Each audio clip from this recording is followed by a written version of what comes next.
when it comes to programs for the disabled, this morning's program has a champion. Meet her, coming up next on Carolina People.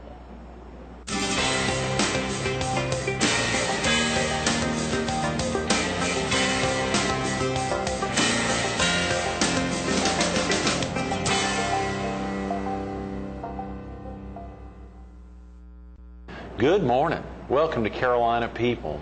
This morning we're at the Ashby Ward Welcome Center of the Myrtle Beach Area Chamber of Commerce. We're focused on Horry County's disabilities and special needs. And we're visiting with its executive director, Joan Graham. Good morning, Joan. Nice to meet you, Greg. Thank you so much for this opportunity. For coming in here on a Friday morning, sitting in the lobby of the Myrtle Beach Area Chamber of Commerce. Summer has begun, Joan, if you didn't know it. Very definitely. Yeah. Warm outside, and hopefully we'll have a good summer, a safe summer. A safe summer. Those are key words, you know, as we keep hearing about all the names. I was looking at an insert of all the new names of the hurricanes or tropical storms that are expected to be hitting the beaches this summer. Let's pray that all of them bypass and head up to the Tar Heel State. Well, hopefully they go out to sea. Right. Ooh, even better. That's right. Stay away from the States. That's exactly right. Speaking of the summer, a lot happening. 2 weeks from now, I think you all have a big golf tournament coming up. We have a golf tournament. The Grand Strand Golf Directors Association has for the last 15, 18 years sponsored a golf tournament for us. It's held at Arrowhead. It's a captain's choice. You can call our office for more information. We're looking for teams, for sponsors, for gifts. Great. It's a fun time.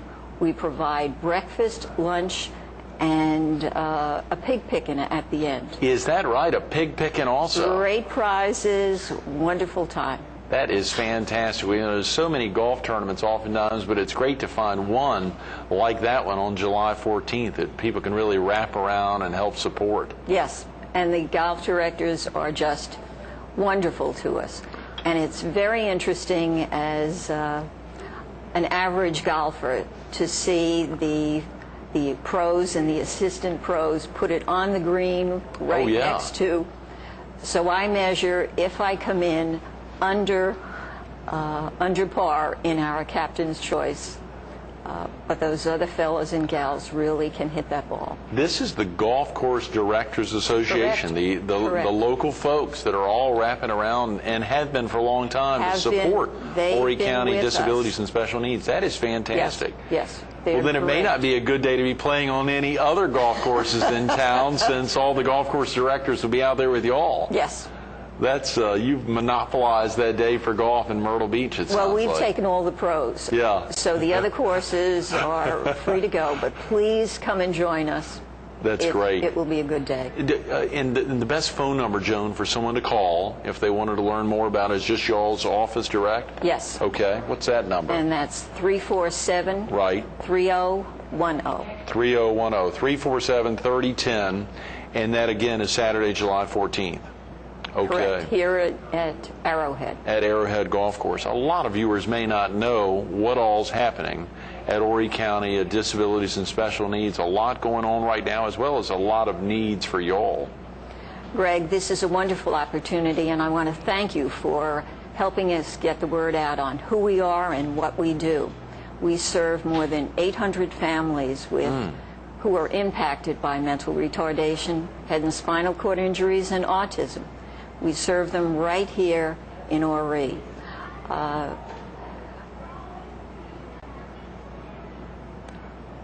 What can I say? It's a soup to nuts.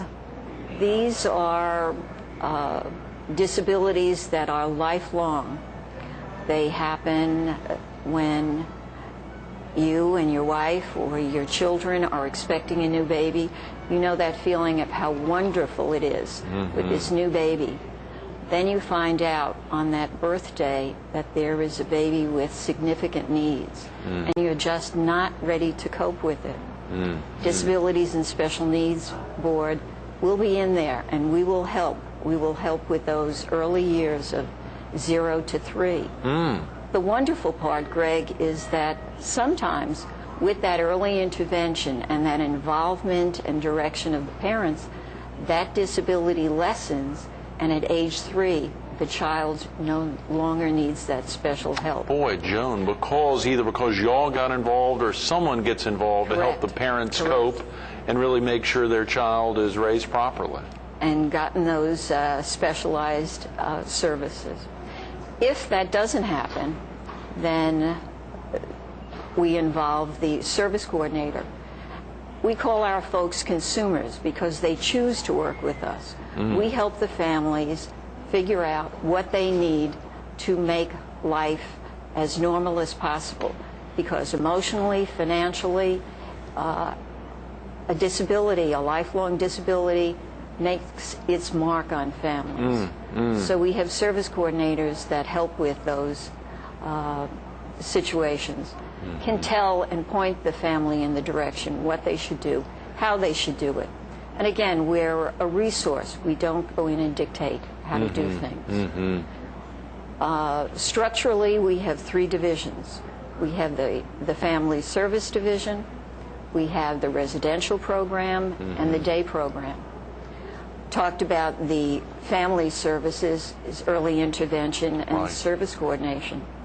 After that child is 3, and for the rest of their lives, they will have needs, and we will be there. We will provide respite. We will provide help in funding transportation, because a person with special needs usually has significant medical involvement. We also have another division, residential, and that's been growing exponentially. As our county grows, so do we. When I came to the agency 14 years ago, we had 3 group homes. This year we will have 12. 12 group homes, all in Horry County. All in Horry County. We will also have 6 families who additionally work and have a special needs person living in their home. And then on the drawing board is 5 apartments. So residentially, we're hopefully responding to the needs here in Horry. How do you fund all of this, Joan? These are all public funds? Are you all supported by local as well as statewide federal governments? How else could you do it? Most of our funding comes from the South Carolina Department of Disabilities and Special Needs. However, Horry County Council has been very supportive of us over the years. United Way is a big supporter. We do fundraisers. We have a Waccamaw Regional Foundation, and their main goal is to raise funds. We started that in '95, and our group has raised close to $400,000, which I think is quite commendable for volunteers doing it on the side. But as you said, our need is great. Our building on Highway 501 is stretched to the limits. It started in about '91 by the board of directors, and they saw the need. They signed a mortgage and built that building. So at that time, it met the needs. However, we have, as you well have heard, have just grown. So we need to grow. Pegram and Associates, architects locally, have been very responsive to us and drew up plans and has estimated the new building, or the add-on, would cost $1.7 million. Oh boy. To add on, or it'll be a new building immediately adjacent to your existing facility? Correct. Great. Correct. So you've got the land to expand on. We have the land. Good. Through donations of the Burrows and the Benton families. Great. We have the land, and we have the plans, we have the vision, we have the need, and the folks are coming. Each year, 10 to 15 gals and guys graduate from our schools and want to move on to a life of doing something. Those folks usually need a little more training and help to get them out into the business world. That's what we do. We're a training center. We're trying to make certain every consumer, every citizen in Ori of working age can get out. You and I know a home is nice, but that work in the community, what we do, the people we meet day in and day out, that's what enriches our lives. Right. That's what we want to do for our folks. So these are persons either with mental retardation, with serious spinal or neck injuries, as well as with autism. And people with head injuries. And head injuries, yes. I don't know, Greg, if you know that most people with head injuries look very normal, talk very normally, walk. From a front view, you would not realize that they have significant disabilities. They have... what are some of those disabilities, Joan, that people may not recognize, that I wouldn't recognize if I saw somebody with a serious head injury? I was talking to one of our consumers, and he said, Joan, I look normal, I walk normally, and if people meet me, they give me so much information, I'm on information overload. Oh, yeah. It's hard for me to retain. It's hard for me to keep it in order. And sometimes my response to situations is not as appropriate. I lose my temper more. I didn't before the head injury, but unfortunately, that head injury can happen to you or me, Greg. That could, yeah. Yes. One car accident, one football injury, and I think a fact that most people don't know is older women are very prone to head injuries. Really? Why is that? A slip on the floor, maybe it's bones getting soft and we trip and fall, and a head injury ensues. That's the second largest group of people with head injuries.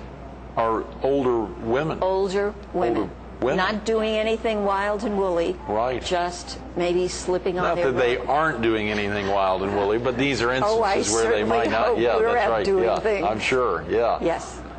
Golly, so that would be.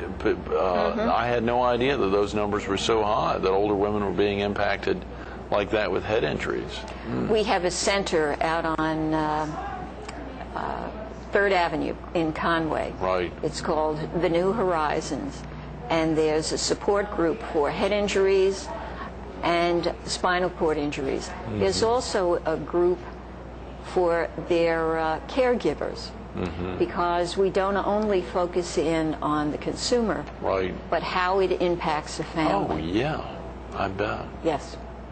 So it's a very rewarding what we do, and as I said, it's great to get the opportunity to talk about it. Well, as we think about friends and peers who have children that may be handicapped, severely handicapped, either mentally or in another fashion, we had a guest on a few weeks ago who's a congenital amputee who was born with no arms and no legs, and of course the impact on his parents, as you say, that first child or Yes. or the fifth child out of the Yes. womb, and to have a child with a serious physical disability like that. But of course the family grew, and they said their first child's going to be like any other child, and this child has gone on to drive and type 50 words a minute now. He's a 21-year-old. He was a wrestler and was in town speaking at the Horry County HTC's Real Kids event. Yes. Fascinating, but at the same time, a lot of families just don't have that child who goes on and can go out and do virtually anything. They're severely mentally retarded, or the autism's at a very deep level, or the other critical issues you talked about. Some examples there that folks need to be thinking about. What are some examples that folks could think about in their own environment of reasons why they want to possibly get out to support either at the golf tournament or directly the Horry County Disabilities and Special Needs? Why should you support us? There but for the grace of God go I or my child. It's a worthy organization. We have families who are struggling. They want to stay as a family unit. They want to support their child. it is, again, a lifelong disability. So when that consumer is 20 or 30 or 40 or 50, that parent is 50, 60, Right. 70, 80, and I've worked with 90-year-olds who are tottering along, taking care of their special needs. Right. So that's why I'm so excited about our residential aspect. Yes. The State Disabilities and Special Needs Department has been very responsive. They're building the homes for us, and more importantly, giving us the operational funds to ensure that these older citizens who have taken care of their family members for so many years know there is a safe place, and that person will be treated with dignity and afforded every opportunity to get out and participate in our community. We live in such a wonderful area. Recreationally, it's just a great place to be. Joan, as we think about the family setup there, you think about a parent who's in their mid-70s. Yes. And their child who's been severely mentally retarded that they've cared for from birth, but that parent is now at a point that they can no longer care for that child. It's such a huge transition for the parent who's watched over the child for the last 40 years, as well as for the now grown-up child, the 40-year-old, the adult, who now has to go and possibly live with you all or live in one of your facilities. Are there examples like that viewers just may not? I mean, does that happen? Oh, very definitely that happens. And what we do is encourage the family to have the young person move into our home. They can go and stay with the parents on weekends. So it's a gradual transition. Most of us leave the nest when we're 21 or maybe 25 Right. and want to live on our own. Our folks are very similar. They want family, but they don't want to necessarily be with mom and dad day in and day out. Very often mom and dad are very protective and do for, instead of having that person actualize and do all they can do for themselves.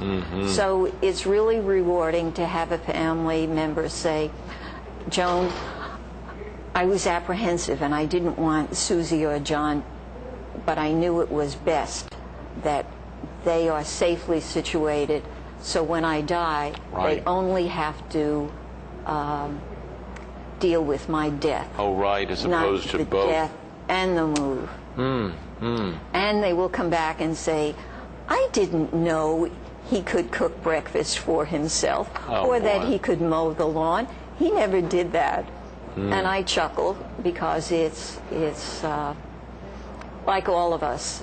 Our children know our buttons to press and can get away with more. Oh, yeah. So in the group home, it's their home. How do they want it arranged? Right. Would love an opportunity to show you our homes. Great. Can viewers come out? Are they, if they were contemplating possibly being involved, either in a donative fashion or otherwise? Certainly. Yes. The 347-3010 is the best number to call. Would they want to ask for you or anyone on staff? They can ask for me. Okay. Joan Graham. Great. What our homes are, we are across the county because that's where our needs are. All across the county. And we fit in. We don't have any flashy homes. The homes blend in with the neighborhood. We are good neighbors. I worked with homeowners associations who maybe initially were worried about those people coming into our neighborhood. And we assured them that we would be, our lawns would be mowed, we would have no wild parties, the property values are good.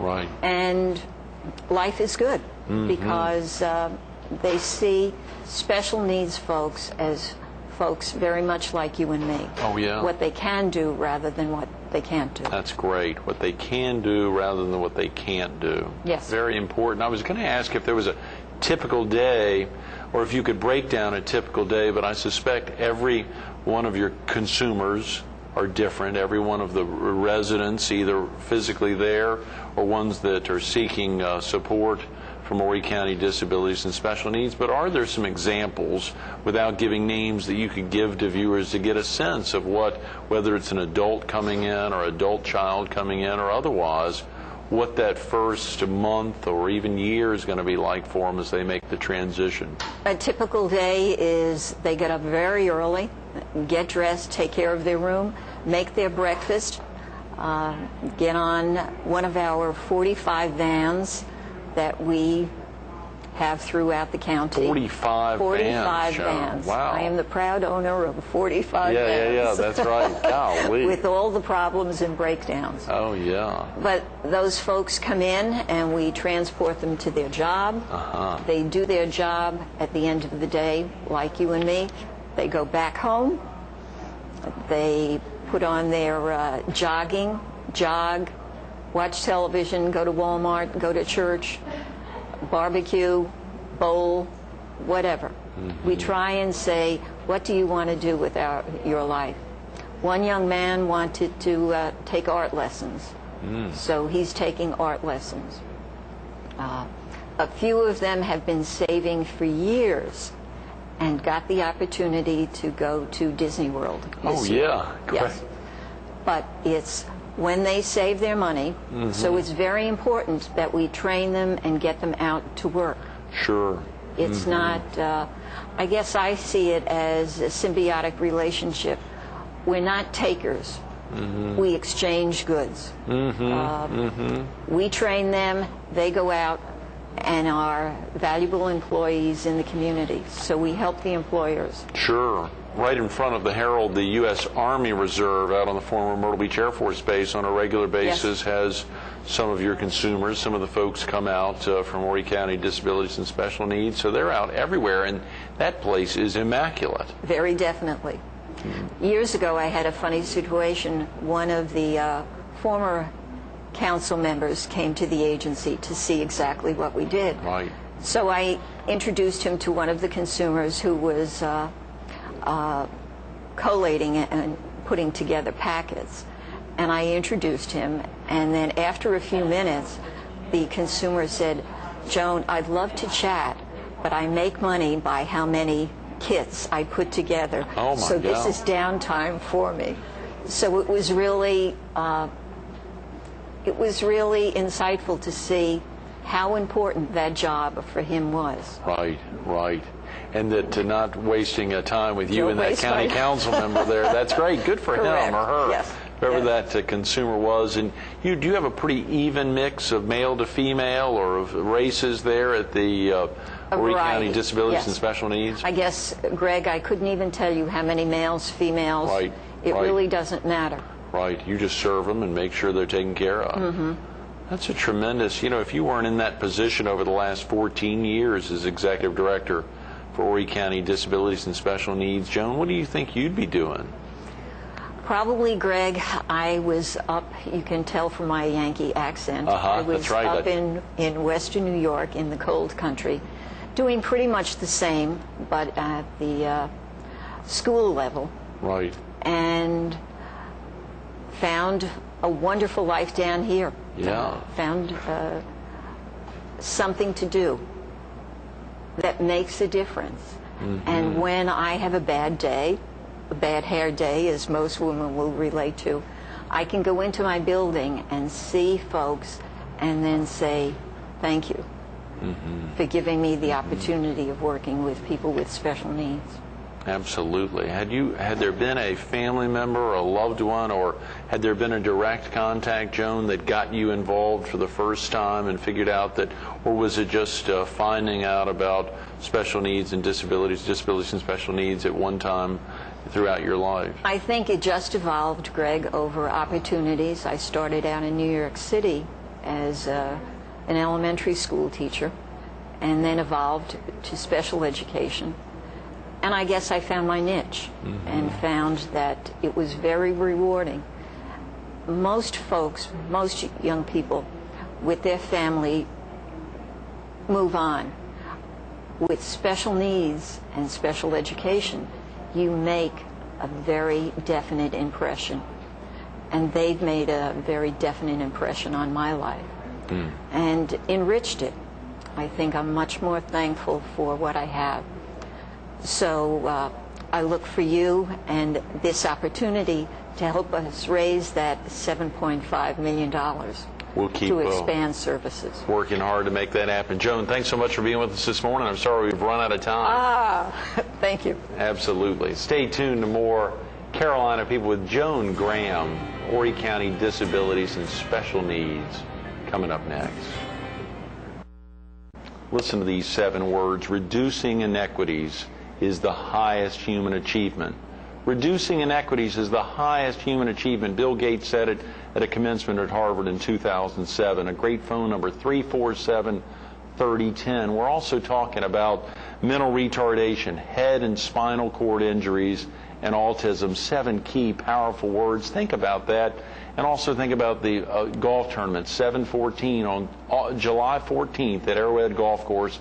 Pick up the phone, 347-3010, 347, support Horry County Disabilities and Special Needs. Pick up the phone, 347-3010.